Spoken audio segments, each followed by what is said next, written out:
देखो next question दिया हुआ है कि rocket with its fuel has mass 200 kg, the exhaust velocity of fuel is 1.6 kilometre per second, the minimum rate of consumption of fuel so that the rocket may rise from the ground.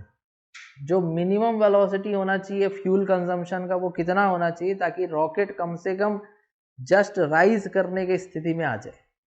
देखो अगर हम बात करें यहाँ पे rocket propulsion का, तो पहले थोड़ा सा उसका तुम समझ लो कि कैसे होता है वो, ठीक है। रॉकेट प्रपल्शन अगर हम बात करें तो रॉकेट में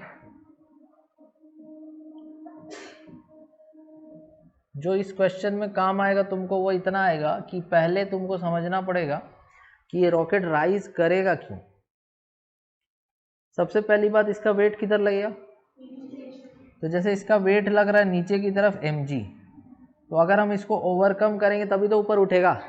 मतलब जो गैस निकलेगा ना इससे, वो गैस क्या करेगा, नीचे की तरफ इसको ऐसे गैस एक वेलोसिटी देगा अपना, तो उसके चलते ऊपर इसको थ्रस्ट फोर्स मिलेगा। तुमको पता है कि force equal to change in momentum by time. तो अगर कहीं भी मोमेंटम चेंज होगा तो टाइम के रेस्पेक्ट में फोर्स मिलेगा मेरे को। क्या रॉकेट का जो मास mg है वो कांस्टेंट है? रॉकेट में दो चीज है, एक उसका फ्यूल और एक उसका अपना मास। रॉकेट का फ्यूल तो है ही और उसका अपना मास भी है, तो धीरे धीरे रॉकेट का फ्यूल जो है वो बर्न होगा और खत्म होगा, ठीक। तो कुछ मास यहां पर डिक्रीज होगा। नहीं समझ में आ रहा है? रॉकेट का फ्यूल है, उसका अपना कुछ मास है और रॉकेट का अपना मास है, तो कौन धीरे धीरे बर्न होगा? फ्यूल बर्न होगा।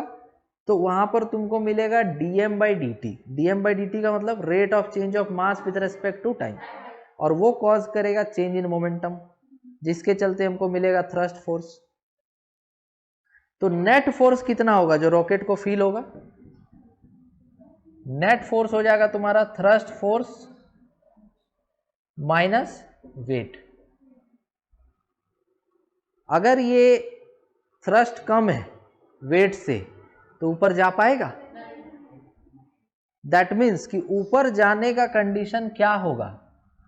ऊपर जाने का कंडीशन क्या होगा? ऊपर जाने का कंडीशन होगा कि जो थ्रस्ट फोर्स है वो जस्ट उठने का कंडीशन क्या होगा? Greater than equal to. इतना समझ में आया? ये जो थ्रस्ट फोर्स है हम इसको लिखते हैं u relative velocity minus rate of change of burn of the fuel with respect to time greater than equal to. ये समझ में आया? एक्चुअल में मास इनटू वेलोसिटी मोमेंटम ही होता है ना, तो ये मोमेंटम का ही चेंज है विद रेस्पेक्ट टू टाइम। और वो अभी तुमको बताया कि ये मोमेंटम का चेंज मिल रहा है रॉकेट के फ्यूल के बर्न होने से, जो क्या कॉज कर रहा है? dm/dt। तो ये हो गया तुम्हारा जैसे मास इनटू वेलोसिटी तुम लिखते हो, अब इसको डिफरेंशिएट करो तो ये v बाहर आ जाएगा तो क्या बचेगा? तो ये v एक्चुअल में कौन सा वेलोसिटी है? Relative velocity. क्योंकि देखो रॉकेट ऊपर जाएगा और फ्यूल निकलेगा बाहर, तो मान लो फ्यूल u से निकल रहा है, फ्यूल कितना से निकल रहा है? एग्जॉस्ट वेलोसिटी कितना दिया हुआ है? 1.6 किलोमीटर पर सेकेंड दिया हुआ है। तो रॉकेट का जो वेलोसिटी अभी है वो कितना है? 0 है। क्यों 0 है? क्योंकि हमको जस्ट उसको उठाना है। और फ्यूल का वेलोसिटी कितना है? 1.6। तो रिलेटिव वेलोसिटी भी तो 1.6 ही होगा ना इनिशियली। कुछ समझ में आया? तो यहां पर u रिलेटिव के जगह क्या रख देंगे हम? 1.6 कितना किलोमीटर, मतलब 10 का पावर 3। dm/dt तो हमसे पूछा ही है, greater than equal to m कितना था? मास कितना था? 200। रॉकेट देखो यहां, देखो ध्यान से, क्या लिखा हुआ? फ्यूल के साथ बोले ना 2 मास होगा, तो दोनों मिला करके कितना है? 200 इंटू,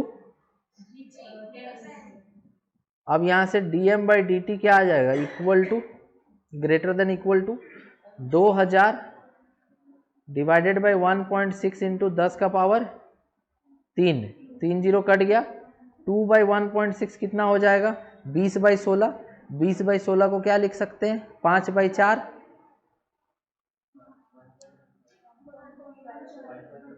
20/16 तो 4 × 5, 4 × 6 तो 5/4 क्या हो जाएगा,